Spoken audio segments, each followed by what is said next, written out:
C'est une affaire française, une affaire européenne. Le plaisir qu'on a de vivre dans une démocratie. L'important, c'est d'avoir vécu un moment ensemble. Depuis 1997, dans le pays de Bitche, depuis 2005 à Sarreguemines et Sarralbe, des JRI sillonnent l'arrondissement pour relater l'info locale. Des heures d'archives ont ainsi été enregistrées sur des cassettes, des DVD, des disques durs et des serveurs. La mémoire audiovisuelle du territoire.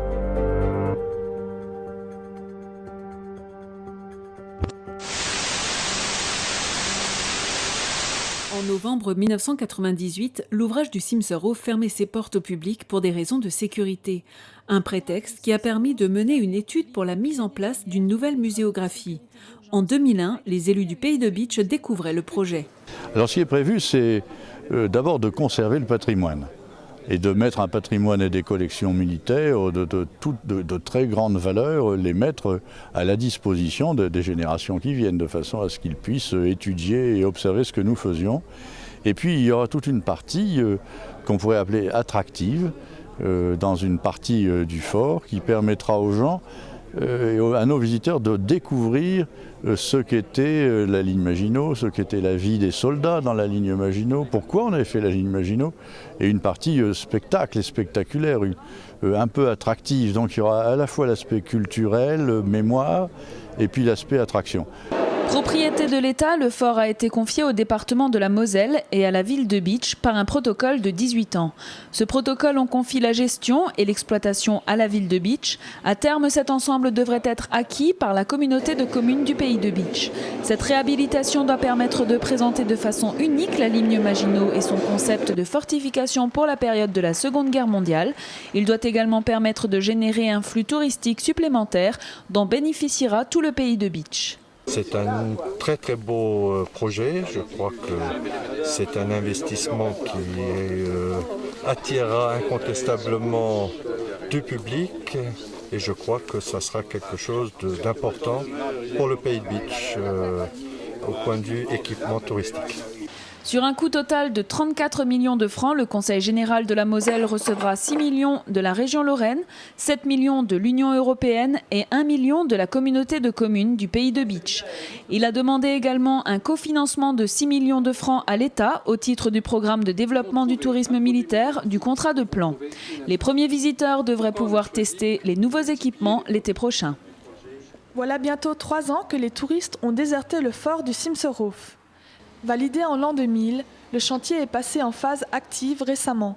Des pelleteuses ont envahi l'avant du site afin de raser les aménagements existants et ainsi préparer le terrain pour les installations futures. Aujourd'hui, nous sommes sur un chantier où on a fait table rase du passé et nous allons commencer les constructions et la rénovation du site avec une multitude de procédés actuels et modernes. La réhabilitation de l'ouvrage de la ligne Maginot figure parmi les gros projets culturels et touristiques portés par le département. Nous sommes en 1929. Les premiers forages de galeries débutent. Ils marquent le commencement de la construction d'une ville souterraine, le Simserhof. 73 ans plus tard, deux hommes se rencontrent. Ils ne se connaissent pas, mais leur passé est étroitement lié. Lui, c'est Oskar Keller, 91 ans. Ancien ingénieur du génie, il a participé à la conception et à la réalisation du Simserhof. Face à lui, Éric Hurter, 89 ans, ancien médecin-chef, responsable de la santé des 800 hommes affectés au fort.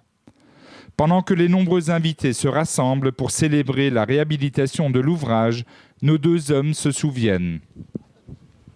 Ce qu'il y a eu de plus dur, si vous voulez, c'est que on prenait des factions de nuit pour surveiller les travaux, parce que travailler jour et nuit, comme j'ai dit d'ailleurs, il fallait que les ouvrages soient faits d'un seul bloc dans les superstructures, et alors on bétonnait, quelquefois on a fait des trucs de 5000 tonnes, de 5000 mètres cubes de béton en une semaine, jour et nuit. Le brouillard qui régnait dans toutes les galeries, il y a énormément d'infections pulmonaires. Et alors, il y a beaucoup qui, évidemment, toussaient, qui avaient des bronchites. Et alors, heureusement qu'il y avait le légeret au-dessus. Et on a agencé le légeret pour que les gens qui ne soient pas trop malades quand même puissent au moins avoir un air pur à respirer. Éric Hurter et Oscar Keller sont aujourd'hui au cœur de l'attention. C'est avec eux que Philippe Leroy, président du Conseil général, s'entretient dès son arrivée sur le site. Ça, c'est un symbole phénoménal du souvenir. D'abord, on applaudit, vous l'entendez. Un symbole du souvenir et un symbole du génie des militaires. Alors, bien sûr, on peut politiquement en penser ce qu'on veut de cette décision d'avoir fait la ligne Maginot. Mais le génie des militaires, le courage des militaires était là. Et c'est ça qui est important de montrer aujourd'hui.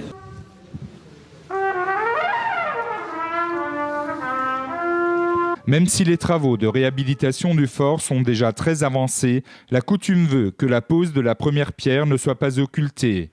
Le parchemin destiné à la postérité est paraphé par les représentants du département de la Moselle, de la ville de Bitche, de la communauté des communes, de la commune de Sirstal et des 2 témoins vivants de l'ouvrage. Ce site deviendra demain le lieu de rencontre plus que jamais d'hier encore. Et j'espère que dans les années à venir, ce sera le témoignage pour nos enfants de ce qu'on a su reconstruire après cette guerre de 39-45, comme après Douaumont, 14-18, un avenir de fraternité et un avenir serein pour nos générations à venir. Il est important que l'ensemble de la population puisse visiter un tel ouvrage, qui est à la fois le symbole d'un passé militaire, mais aussi le symbole de la capacité d'un pays à pouvoir construire avant le deuxième conflit mondial.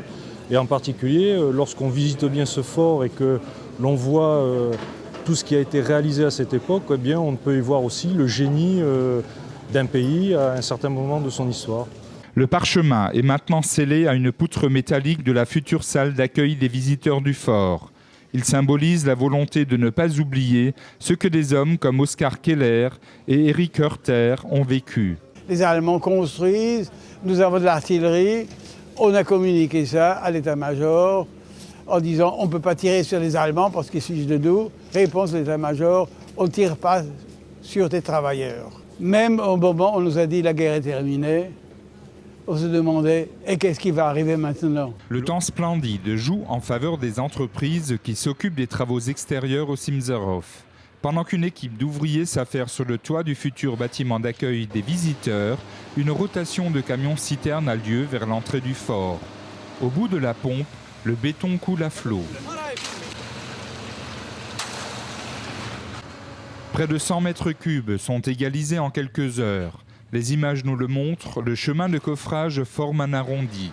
Il s'agit de la nouvelle piste qui desservira le quai d'embarquement des visiteurs du fort. Dès que le chemin bétonné sera carrossable, un prototype de train automatisé, encore en fabrication à Chartres, sera testé. Ce sera le premier essai réalisé sur le circuit définitif.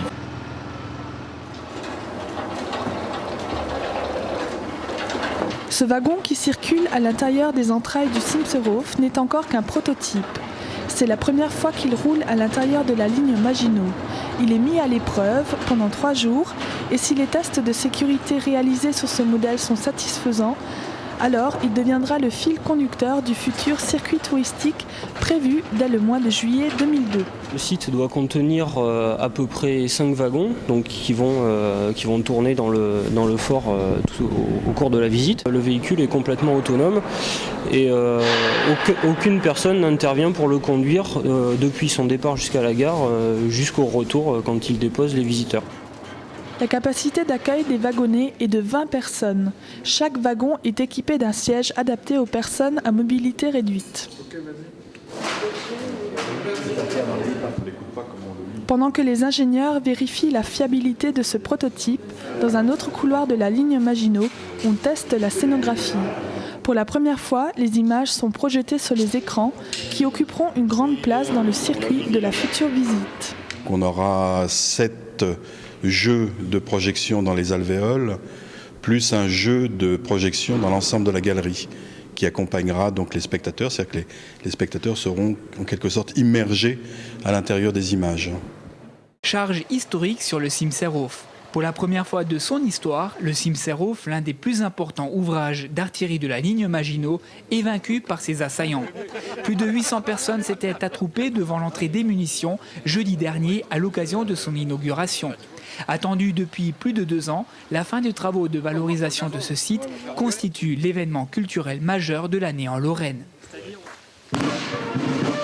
Devant la gigantesque porte blindée de l'entrée des munitions, un détachement du 57e régiment d'artillerie et les porte-drapeaux des anciens combattants se sont fait face pour la prise d'armes dirigée par le gouverneur militaire de Metz. Telle une colombe, une jeune trapéziste s'est ensuite envolée depuis le sommet du monolithe de béton pour venir se poser aux côtés de Philippe Le Roy. Accompagnée notamment par Bernadette Malgorn, dont c'était le dernier déplacement officiel en tant que préfet de Lorraine, le président du Conseil général a découpé le ruban tricolore. Quelques instants plus tard, il a dévoilé une plaque inaugurale. Bravo.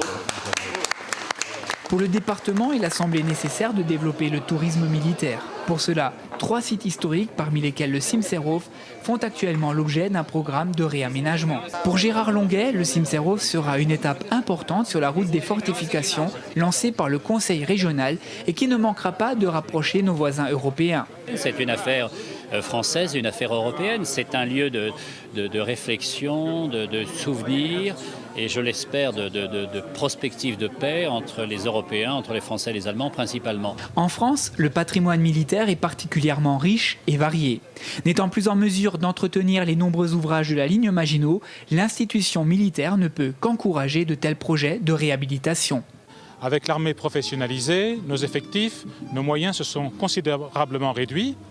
Donc nous cherchons actuellement, en partenariat avec les collectivités locales, à faire comme ici au Simserhof, mettre en valeur un certain nombre d'ouvrages dont on ne peut plus s'occuper maintenant au sein de l'institution militaire.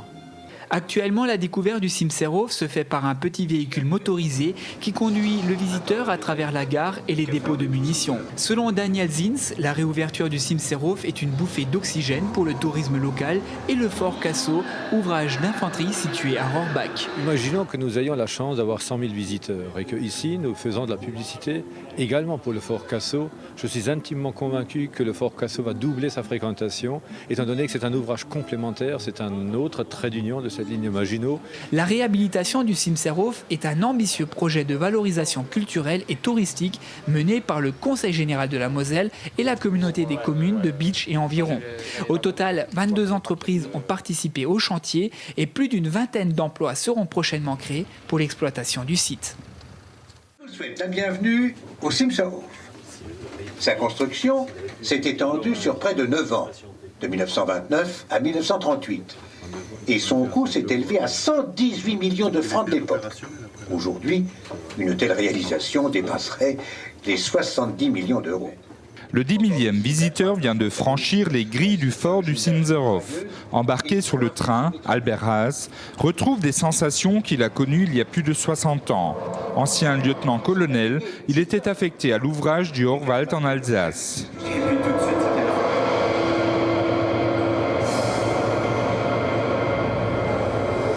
Dans les blocs de combat, ils avaient beau rester sur le qui-vive, difficile de ne pas s'ennuyer. Ah bien sûr, là j'ai revécu le mouvement, le déplacement et puis la vie, n'est-ce pas, à l'intérieur du fort. Puis également on entendait même la soufflerie, n'est-ce pas, des ventilateurs et tout. C'était vraiment très prenant. On se rapproche exactement de ce que c'était. Et quand des parties sombres, là c'est exactement l'éclairage qu'il y avait dans la ligne Maginot. Et ça m'a dit, tiens, là on s'y retrouve. Daniel Zins, président de la régie d'exploitation du site, a tenu à saluer le symbolique 10 000e visiteur. Le 10 000e visiteur aujourd'hui veut dire que cet ouvrage a retrouvé le chemin de la mémoire. Et ce chemin de la mémoire fait partie de chacun d'entre nous. C'est la raison pour laquelle avoir atteint ce chiffre en 15 jours remplit déjà pleinement sa vocation. Je crois que nous avons franchi un premier pas. En moyenne, 600 visiteurs sont accueillis tous les jours sur le site. Pour l'instant, on recense 2 types de visiteurs. Les avides d'histoire, de sensations, de spectaculaires. La visite actuelle les satisfait pleinement. La deuxième catégorie, ce sont non seulement les passionnés d'histoire, mais aussi les curieux qui souhaitent parcourir les galeries et se rendre compte eux-mêmes. Donc ce visiteur-là est très surpris. Et il attend une chose, bien sûr, quand on le lui dit, c'est de découvrir ce qui va s'offrir à lui à partir du printemps prochain. Il existe sans doute un troisième type de visiteurs. Il s'agit des anciens qui sont limités physiquement et des invalides. Albert Hass en fait partie. Grâce à cette visite, il a pu retrouver des émotions vieilles de plus de 60 ans.